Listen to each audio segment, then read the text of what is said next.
Hola, buenas tardes. Soy José Miguel Sánchez y voy a estar con vosotros compartiendo este programa que comienza hoy, El corazón de los negocios.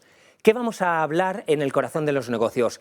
Vamos a trabajar en cómo las personas son importantes en nuestras organizaciones, empresas, compañías, en definitiva en nuestros negocios. Vamos a trabajar en poner el foco para conseguir alto rendimiento, para conseguir que las personas den su mejor versión, den lo mejor de sí mismos, para ver cómo estas personas trabajando en equipo o trabajando individualmente son capaces de conseguir esos resultados que todos necesitamos en momentos como lo actual. El corazón de los negocios se va a dividir en dos secciones principales. A la primera le llamaremos espacio de reflexión y en esta vamos a trabajar en diferentes temas, diferentes conceptos que son importantes de cara al liderazgo, de cara a la gestión de equipos, de cara a la inteligencia emocional, de cara a la influencia, a la negociación, a la gestión de conflictos. Todas estas cosas que son relevantes para conseguir esos objetivos que nos planteamos en las compañías. La segunda sección se llamará el viaje del líder.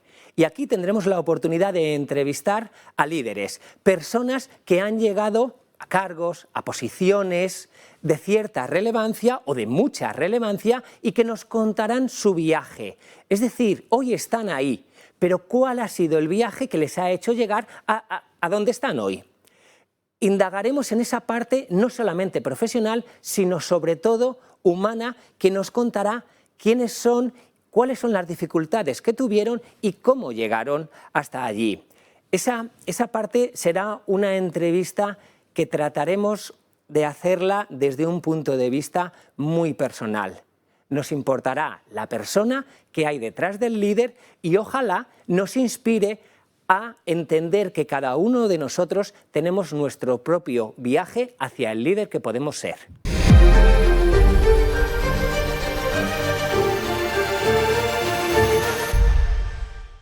Dejadme, por favor, que os cuente una pequeña historia. Tengo la suerte de ser padre de dos hijos, Sofía, que hoy tiene 17 años, y Mario, que hoy tiene 15 años. Cuando Sofía tenía 5 años y medio, llegó el Día del Padre.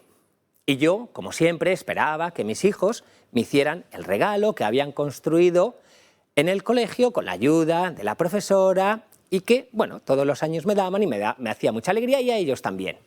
Pero este año era diferente. Sofía, con 5 años y medio, empezaba a dar los primeros pinitos, a hacer los primeros pinitos en la escritura. Y había decidido, en su clase habían decidido que los niños, Sofía incluida, iban a escribir de su puño y letra esa tarjeta que acompañaba el regalo. Y yo tenía muchas ganas de saber qué había escrito Sofía. Por tanto, llegó el 19 de marzo, por la mañana, mis hijos vinieron corriendo, me dieron el regalo, un regalo que, como todos sabéis, muchas veces tienes que pararte unos segundos para entender qué es y para qué sirve, pero yo estaba muy ilusionado, recibí ambos regalos, recibí la tarjeta de mi hijo pequeño, que venía escrita por la profesora, y recibí la tarjeta de Sofía escrita por ella. La abrí, saqué el papelito de celofán en el que iba envuelta y comencé a leer. Y en esa tarjeta decía: para el mejor papi del mundo. Os podéis imaginar mi cara sonriente y la felicidad que me embargaba en ese momento. Coma, aunque a veces se enfada. Esta era la segunda frase que mi hija Sofía, de 5 años y medio, había escrito. Si sois padres, os pasaría como a mí. Nos quedamos con la segunda parte. Con la segunda parte de esa frase. Mi hija me enseñó que como líder, no solamente líder profesional, sino como líder persona, en este caso padre, había cosas que todavía no estaban ahí, que todavía podían mejorarse.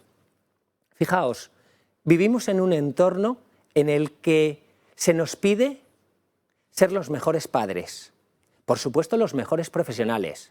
Si tenemos pareja, las mejores parejas. Mejores amigos, los mejores hijos, los mejores hermanos. En este entorno es muy difícil irte a la cama diciendo: hoy ha sido un buen día. ¿Y cómo es este entorno? Me gustaría comenzar este espacio de reflexión, este primer espacio de reflexión, contándoos cómo es este entorno en el que nos encontramos. Hace unos años, específicamente en 1987, dos autores americanos pioneros del liderazgo llamaron a este entorno VUCA. Estos pioneros, Bennis y Nanus, le llamaron VUCA porque coincidía con el final de la Guerra Fría. Ahora nos suena un poco extraño estando donde estamos, pero coincidía en 1987 con el final de la Guerra Fría. Y este entorno VUCA realmente era una sigla con cuatro palabras. La V era porque ellos pensaban que el entorno era volátil, subidas, bajadas, acelerones, parones.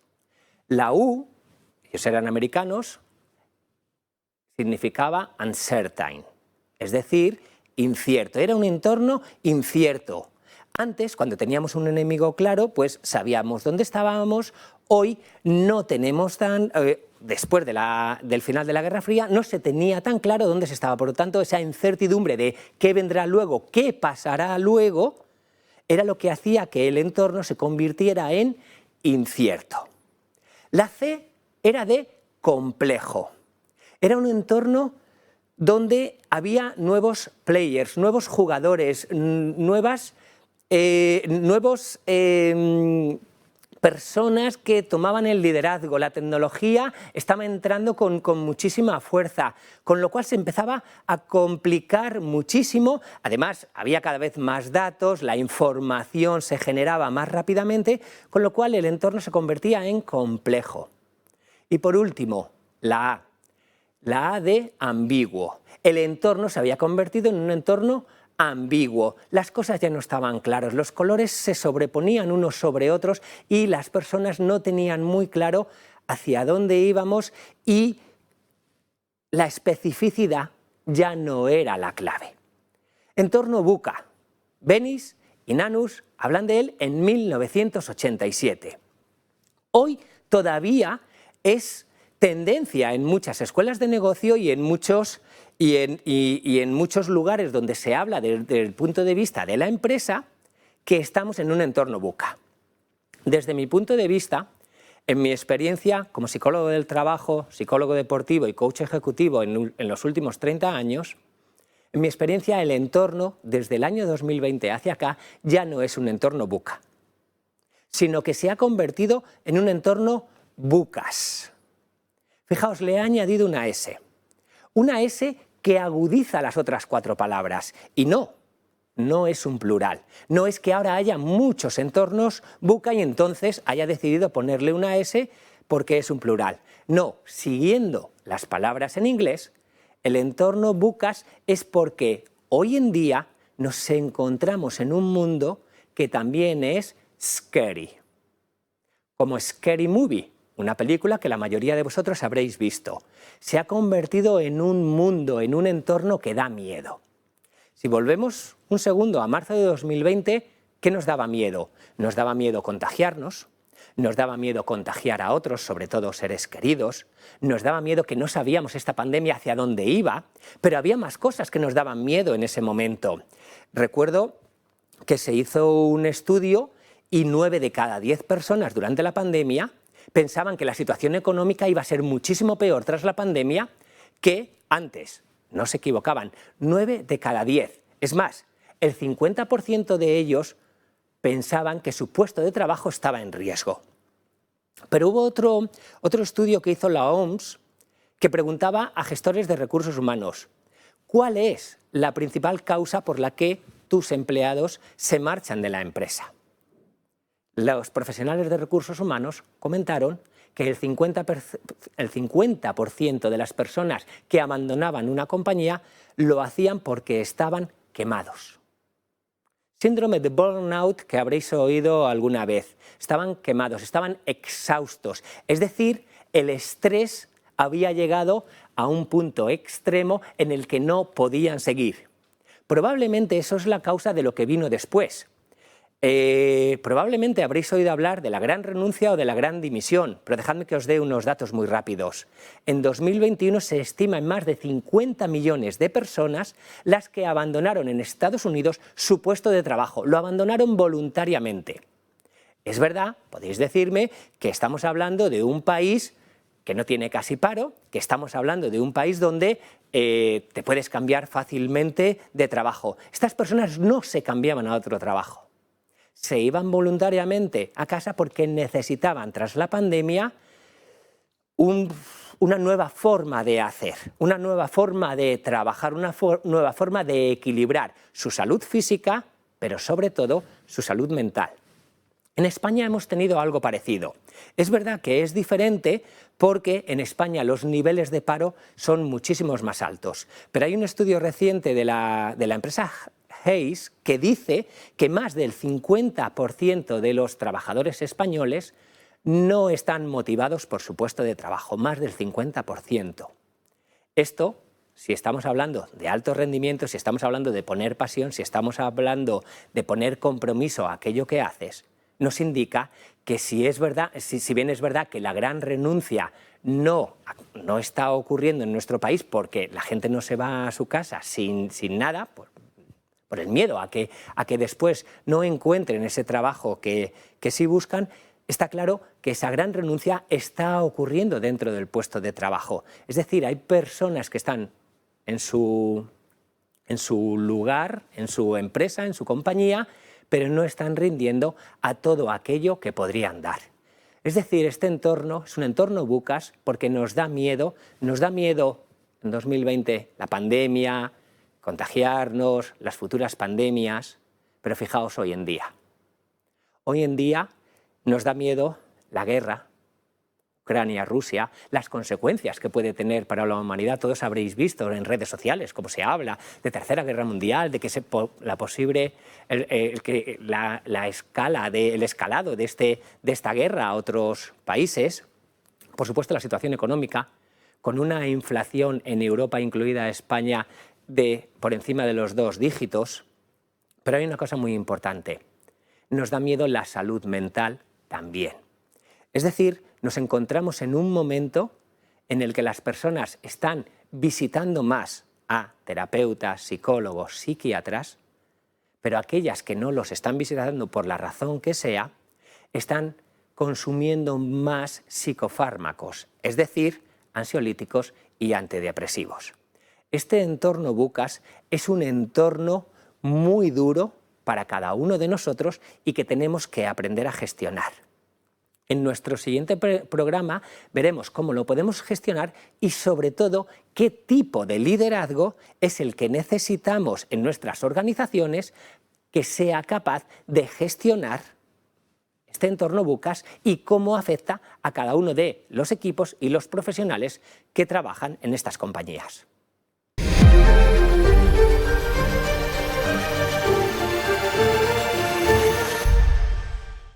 Muy bien, pues continuamos en el corazón de los negocios y en esta segunda parte vamos a tener todos los días de programa, vamos a tener entrevistas con líderes, con personas que han llegado a lo que los demás llamamos el liderazgo, personas que han tenido éxito, que han conseguido diferentes cosas en su vida, pero vamos a tratar de indagar en cómo han llegado ahí desde esa parte más humana, desde ese lado humano que todo líder tiene. Entonces vamos a tener la suerte de contar con diferentes directivos, profesionales que tienen ese liderazgo, pero nos importará menos su currículum y mucho más esa parte en la que han conseguido llegar a donde querían llegar, qué fuentes de ayuda han tenido, qué recursos y qué partes fueron las importantes que al final les catapultaron a lo que son hoy.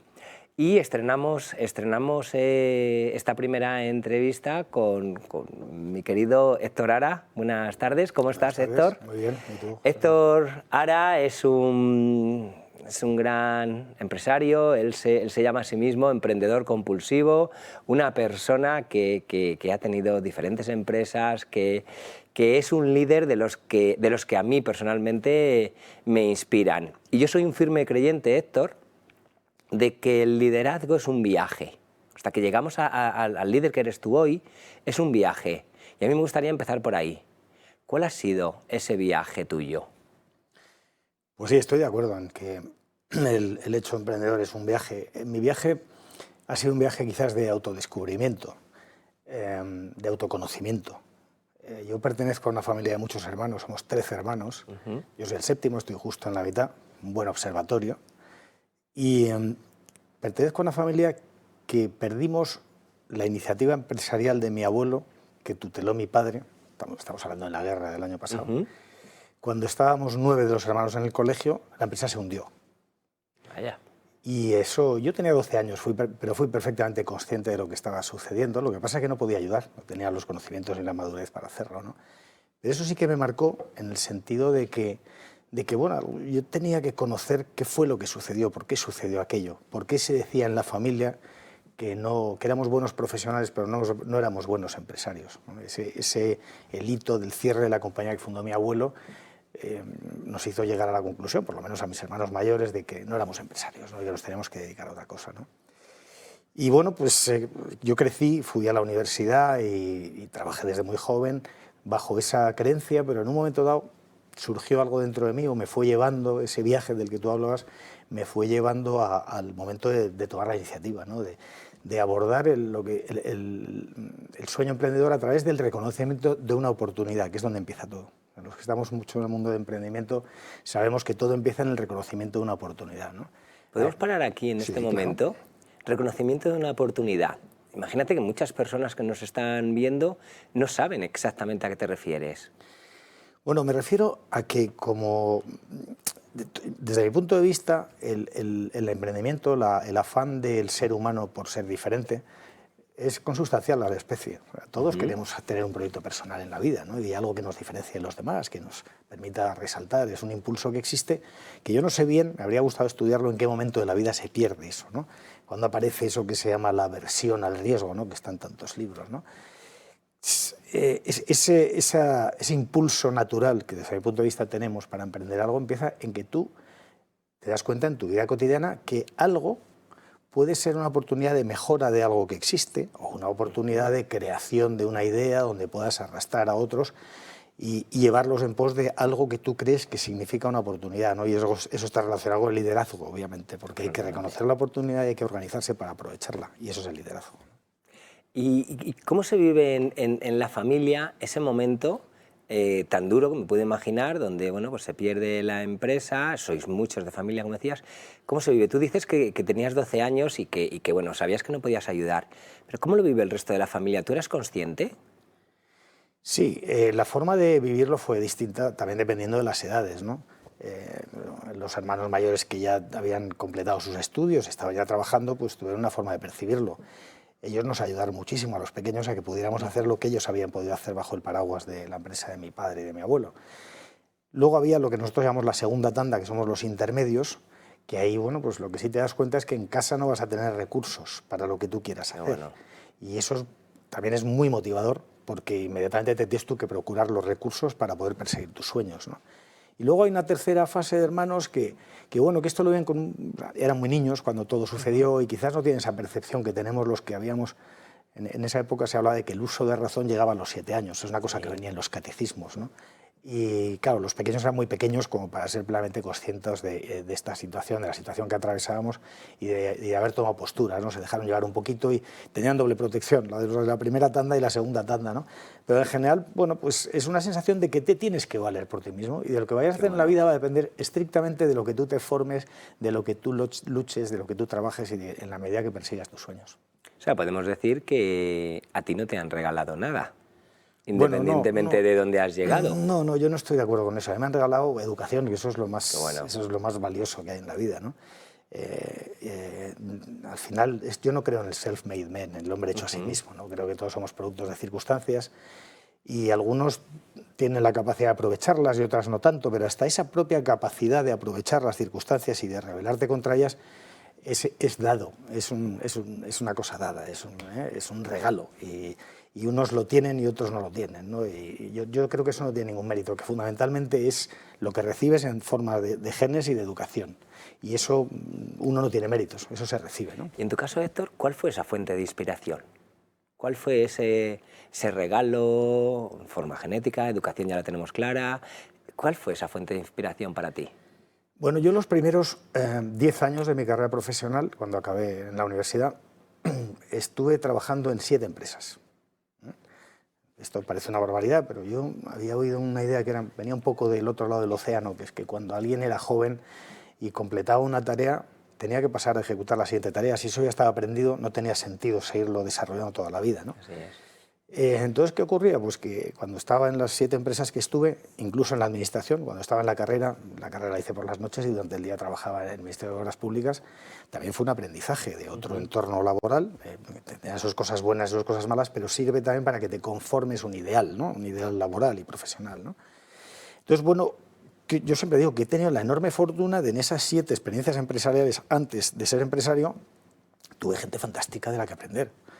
Pero bueno, es que gente para aprender hay todos los días alrededor de nosotros. Esto pasa mucho con los hijos. Mis hijos llegó un momento que les decía, oye, ir por el mundo y aprender de otra gente. Lo que habéis podido aprender mío, ya lo habéis aprendido. Y hay gente maravillosa por el mundo que sabe mucho más que yo y que siente distinto a como siento yo y que eso es enriquecimiento personal. Por lo tanto, bueno. Entonces yo tuve esas 7 oportunidades y yo sí que creo que desaproveché pocas de aprender, eso sí. Tuve 7 modelos distintos y muy variados y eso fue maravilloso para ir cogiendo solidez y empuje y conocimientos para poder llevar adelante tu propio sueño, ¿no?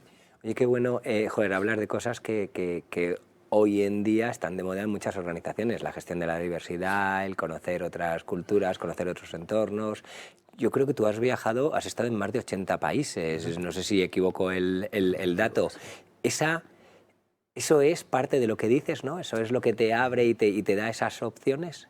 Absolutamente, porque claro, 80 países son 80 culturas. Incluso dentro de un país hay varias culturas, muchas veces, ¿no? Y hay personas que han crecido en esas culturas, que incluso tienen una visión de la realidad española desde otro prisma, que esto es a mí me ha resultado muy interesante, ¿no? Hablábamos a veces del chauvinismo, ¿no? Y se lo atribuimos a un país que no quiero ni mencionar aquí habitualmente, pero los españoles somos muy chauvinistas, sí. Y tendemos a presumir más de lo que tenemos en vez de aprender de otras culturas, que no es porque sean mejores o peores, es porque son distintas, y eso supone que uno se enriquece, ¿no? Y esto es lo que ha sido, o sea, el conocer personas de esos países, y no solo conocerlas, yo he traído gente de fuera a mi casa para que los conocieran mis hijos y se impregnaran de esas otras culturas desde que eran muy pequeñitos, ¿no? Y eso es parte esencial del aprendizaje, ¿no? No solo se aprende la cultura de uno, hay culturas riquísimas y ancestrales como la nuestra, con muchas cuestiones complementarias y suplementarias que disfrutar. Así es. ¿Y en qué momento? ¿En qué momento es en el que tú has estado en 7 empresas y de repente decides que ahora ha llegado tu momento y vas a ser tú el que lidere un nuevo proyecto? Esa pregunta es muy interesante y muy clave en mi vida, ¿no? Cuando estoy en la 7ª empresa, o en la 6ª empresa, perdón, me había ido a vivir a Barcelona 6 años con mi familia y recibo una oferta para regresar a Madrid. La verdad que estábamos encantados familiarmente y profesionalmente en Barcelona, pero bueno, era una oportunidad de regresar a Madrid. Y bueno, era una oportunidad de por primera vez dirigir una compañía en su totalidad y además tomar acciones en la compañía, Entonces, bueno, aquello era, ¿no?, la posibilidad de poder tener una compañía en la cual ser el primer ejecutivo, poder influir en su estrategia, en su desarrollo. Además era la compañía decana del sector, era la más antigua. Me gustaba mucho abordar el cambio cultural y organizativo, ¿no? Vinimos entusiasmados, me entusiasmó el trabajo y a los 2 años la empresa se hundió. ¿Cuántas veces? Y todo eso me hizo volver al hundimiento de la empresa de mi padre, creada por mi abuelo. Te conectó con una emoción ya conocida por ti. Así fue.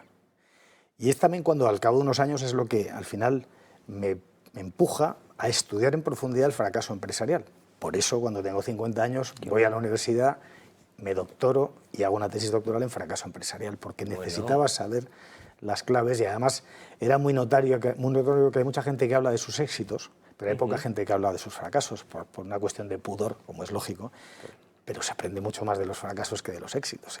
¿Y cuáles son esas claves? Danos 2 o 3, porque entiendo que serán cosas que no deberíamos hacer si no queremos fracasar como líderes.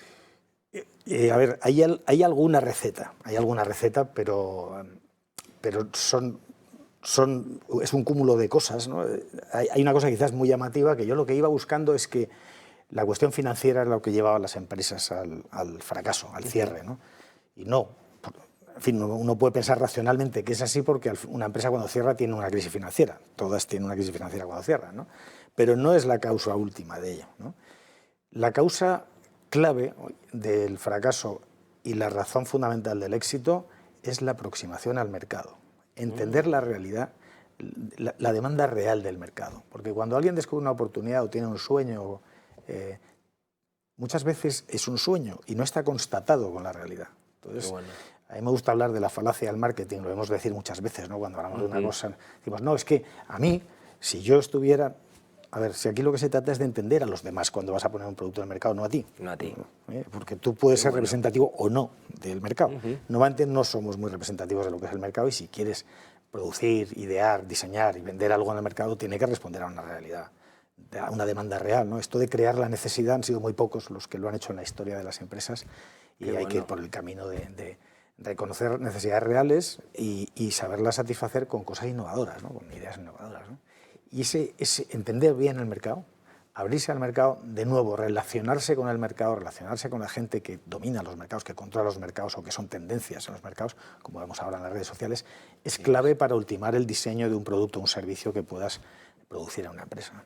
Mira, esto me recuerda una anécdota. Hace menos de un mes estaba dando un curso de liderazgo en Arabia Saudí. Hablábamos de diversidad.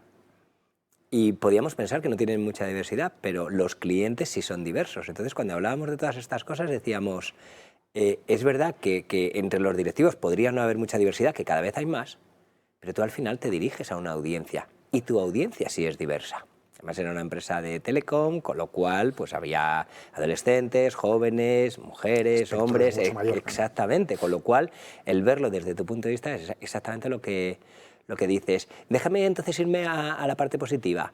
¿Cuáles son las claves del liderazgo para ti? Si tú ahora tuvieras que ayudarnos a encontrarlas, ¿cuáles te han funcionado a ti? Más que me des la teoría, nos gusta conocer a Héctor. ¿Cuáles son las que te han funcionado a ti? Hacer equipo. La clave es hacer equipo. Hacer un equipo no es nada fácil, porque además cuando empiezas una compañía no tienes recursos para pagar cracks. Muchas veces tiramos de gente cercana, de gente que vemos en problemas o de familiares. Muchas veces no es el talento más idóneo para acometer un desafío de la proporción de algo nuevo que nace, ¿no?